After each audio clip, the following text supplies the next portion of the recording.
മനഃപൂർവ്വം അച്ഛന്റെ പേര് ചീത്തയാക്കാൻ വേണ്ടി ഞാനൊന്നും ചെയ്യുന്നില്ല. മനഃപൂർവ്വമോ അല്ലയോ, ആ മേൽവിലാസത്തിലല്ലേ നിന്നെ ആളുകൾ കാണുന്നത്. സ്വയം മാറാൻ. അതല്ലെങ്കിൽ നീ സത്യം അറിയണം. അതിനാണ് ഞാൻ നിന്നെ വിളിപ്പിച്ചത്.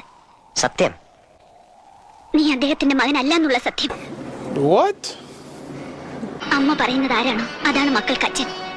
നിന്റെ അച്ഛനല്ല അദ്ദേഹം. അമ്മ മക്കളോട് ആരെ ചൂണ്ടി അച്ഛനെന്ന് പറയുന്നോ അവരാണ് മക്കൾക്ക് അച്ഛൻ. അപ്പൊ ആരല്ലെന്ന് പറയുമ്പോ ആരാണെന്ന് പറയാൻ അമ്മയ്ക്ക് കഴിയണം. എനിക്കതറിയണം. താനിങ്ങനെ കഥ അറിയാണ്ട് തുള്ളിയാൽ എങ്ങനെയാ? അറിയാനുള്ള അവകാശം കുഞ്ഞിനുണ്ട്.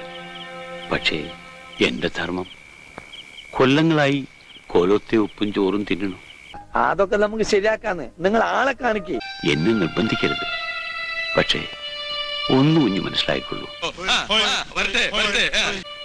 എല്ലാം കൊണ്ട് യോഗ്യനായ ഒരാളായിരുന്നു.